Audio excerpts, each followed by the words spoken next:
Guys, gue habis dengerin lagunya Ashila dan Budi Doremi yang judulnya Tentang Dia kalau nggak salah.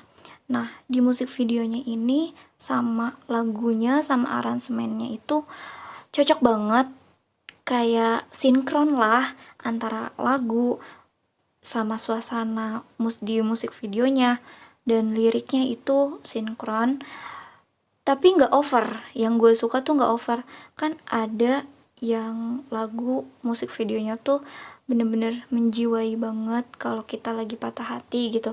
Nah tapi kalau misalkan yang ini tuh menjiwai kalau memang lagi patah hati, tapi ya pokoknya itu nggak over aja. Kalian nonton sendiri aja deh, langsung cek.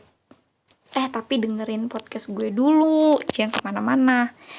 Nah dari situ gue mulai ada ide nih, pengen bikin podcast patah hati, tentang patah hati gitu.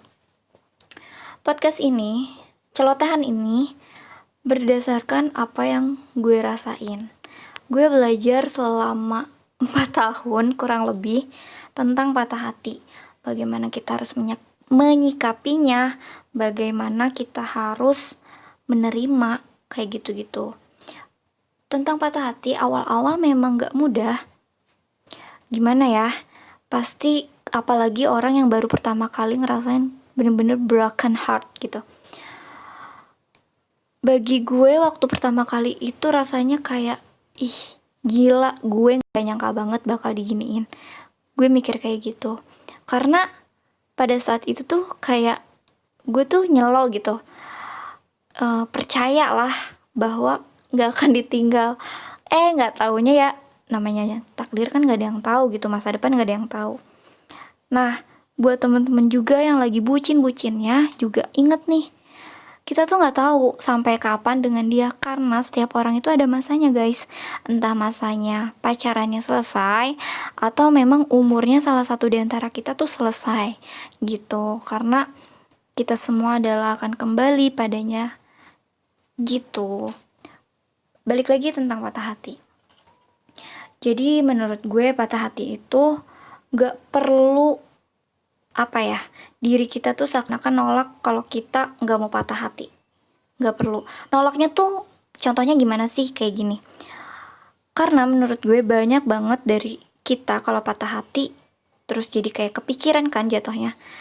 Banyak bilang kalau diri kita tuh, ngapain sih lo mikirin nangis-nangis, toh dia juga belum tentu mikirin lo.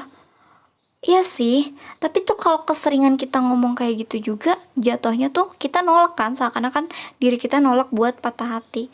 Padahal, ya rasain aja.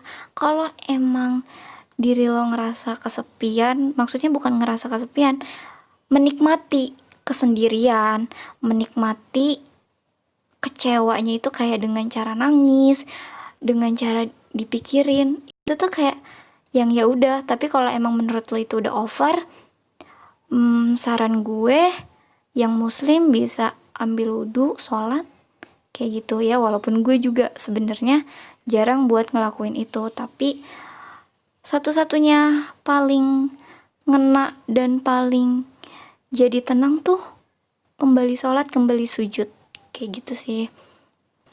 Apalagi ya, oh iya, buat temen-temen nih yang lagi habis putus, baru putus gitu sama pacarnya yang lagi patah hati, emang sih katanya obat satu-satunya itu adalah pengganti yang baru.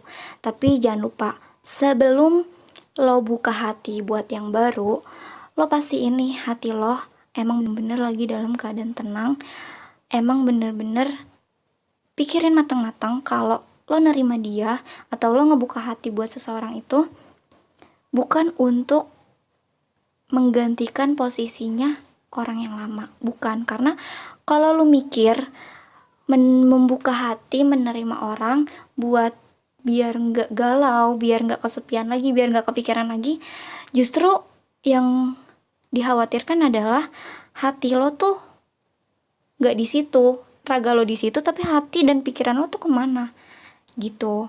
Itu sih, karena nggak sedikit ya orang-orang yang udah buka hati tapi hati dan pikirannya memang tidak benar-benar buka hati, kayak gitu. Jangan gengsi, jangan pernah gengsi, jangan pernah malu kalau lu dibilang lo belum move on atau lo belum laku. Orang-orang gak tahu, mereka cuman tahu tampilan luar aja. Mereka gak tahu isi hati lo. Yang tahu tuh cuman Tuhan, cuman Allah, sama lo, sama diri lo sendiri yang merasakan itu.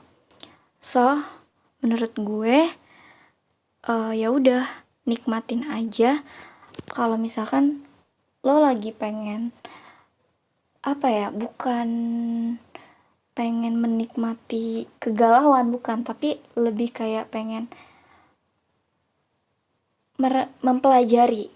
Nanti tuh suatu saat kalau lu kayak gini lagi, lu udah siap-siap nih kayak gitu. Karena alhamdulillah, walaupun gue ngerasain yang biasa-biasa ajanya tuh lama banget sampai bertahun-tahun, tapi sekarang ilmunya gue dapet banyak banget nih dari rasa patah hati ini.